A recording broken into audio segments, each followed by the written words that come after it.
और ये देखो भगवान कृष्ण का पूर्ण अवतार है। भगवान कृष्ण और भगवान राम ये पूर्णावतार कहे जाते हैं दोनों, भगवान राम और भगवान कृष्ण। क्यों? यह भगवान का चतुर्व्यूह अवतार है। रामा अवतार भी भगवान का चतुर्व्यूह अवतार है और कृष्ण अवतार भी भगवान का चतुर्व्यूह अवतार है। चतुर्व्यूह किसे कहते हैं? जहां पर भगवान अपने अंशों के सहित आते हैं उसे चतुर्व्यूह कहते हैं। भगवान किसे कहते हैं?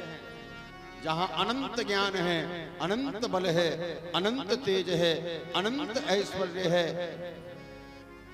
अनंत शक्ति है, अनंत वीर है।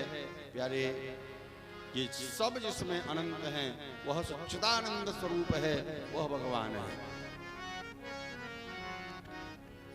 तो चतुर्व्यूह क्या है भगवान का? देखो यहां पर भी भगवान प्रद्युम्न जी भगवान के अंश से हैं, दो अंश से है इनका अवतार, प्रद्युम्न का। और संकर्षण भी दो अंश से हैं और अनिरुद्ध भी दो अंश से हैं और वासुदेव 6 अंश से हैं। श्री भगवान श्री कृष्ण जो वासुदेव कहे जाते हैं वह 6 अंश से हैं। तो इस प्रकार भगवान का यह चतुर्व्यूह अवतार है। और राम अवतार में भी भगवान भरत, लक्ष्मण और शत्रुघ्न और प्रभु राम, वहां पर भी भगवान का चतुर्व्यूह अवतार है। जो राम है वही यहाँ वासुदेव बने हैं और जो भरत हैं वही यहाँ प्रद्युम्न बने हैं और जो लक्ष्मण हैं वो यहाँ संकर्षण बने हैं और जो शत्रुघ्न हैं वो यहाँ पर प्यारे अनिरुद्ध बन करके आते हैं, अनिरुद्ध बन करके आए हैं। इस प्रकार भगवान श्री कृष्ण भी पूर्णावतार हैं और भगवान श्री राम भी पूर्णावतार हैं। संबरासुर का उद्धार श्री प्रद्युम्न जी महाराज ने किया और अपनी पत्नी के सहित लौट करके वापस आए। और जब पत्नी के सहित लौट करके वापस आए तो सबसे पहले किसने देखा? रुक्मिणी मैया ने देखा। बिल्कुल बिल्कुल भगवान कृष्ण के स्वरूप से मिलता जुलता स्वरूप मैया रुक्मिणी के बेटे का तुरंत पहचान गई। सब नगर के लोग एकत्रित हो गए। घर से बेटा किस दिन निकला था? जब 6 दिन का था। और आज जब लौट करके आया तो पत्नी को साथ में लेकर के आया। देवज्ञानक दुंदुभ्या मुत्तम विश्लोक आगमत। श्री नारद जी महाराज भी वहां पर उपस्थित हुए और कहा नहीं नहीं, ये तुम्हारा जो बेटा खो गया था वही तुम्हारा बेटा है।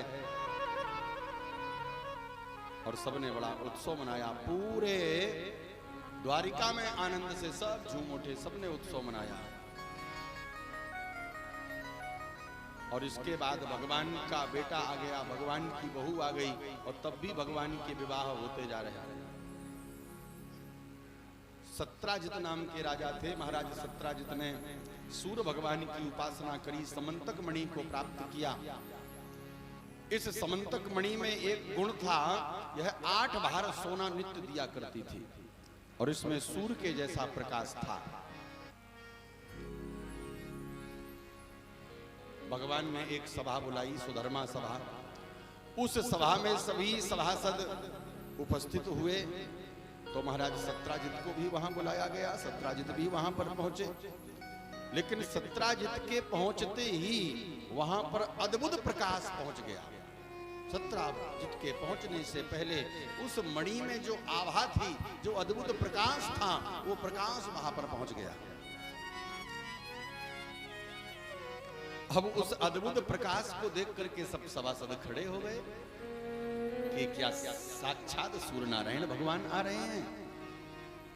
अब प्रकाश को देख करके सब खड़े हुए थे, लेकिन सत्राजित को लगा कि सब हमें देख करके खड़े हुए हैं। यहां से भी अहंकार आता है अहंकार का जन्म देने वाला ये भी होता है कि हमने बड़ी कठिन तपस्या करी है, कभी कभी पूजा पाठ का ही अहंकार हो जाता है। हमने बड़ी तपस्या करी है, जो कोई नहीं कर पाया, हमने सूर्य नारायण को प्रसन्न कर लिया और ये समंतक मणि प्राप्त कर लिया, मूल्य है।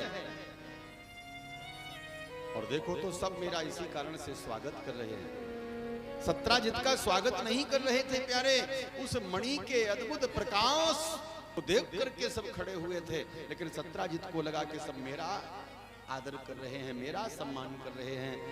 और मैं आप सबसे निवेदन करूंगा, और साधु संत ब्राह्मण योग जो भी हैं, मैं सबसे एक निवेदन करूंगा। ये कथा का संदेश है। जीवन में यदि बहुत ज्यादा आदर सम्मान मिल जाए तो उसे भगवान की कृपा माननी चाहिए। जीवन में बहुत ज्यादा आदर सम्मान मिलने लगे तो भगवान की कृपा मानो। उसमें ये न समझो कि नहीं हम बहुत बड़े ज्ञानी हैं, हम बहुत बड़े ध्यानी हैं, हम बहुत बड़े पूजक हैं, हम बहुत बड़े अर्चक हैं, इस कारण से हमें सब बंधन कर रहे हैं। नहीं, ये तुम्हारे ऊपर भगवान की कृपा है, ये तुम्हारे ऊपर भगवान की कृपा है। और भगवान की कृपा का अनुभव करते रहोगे तो आपके जीवन में अहंकार का अंकुर उत्पन्न नहीं होगा। और जहां तुमने कहा नहीं मैं सिद्ध हूं, मैं साधक हूं, मैं ज्ञानी हूं, जहां मैं शब्द आया बस वही अहंकार उत्पन्न हो जाता है और अहंकार पतन का कारण होता है। हम ऐसा कर रहे नहीं, हनुमान जी करा रहे हैं। ये मत कहो कि हम ऐसा, भगवान की, भगवान हमसे करा रहे हैं, भगवान ने हमको निमित्त बना दिया है। सब कुछ करने कराने वाले तो भगवान ही हैं, परमात्मा ही हैं।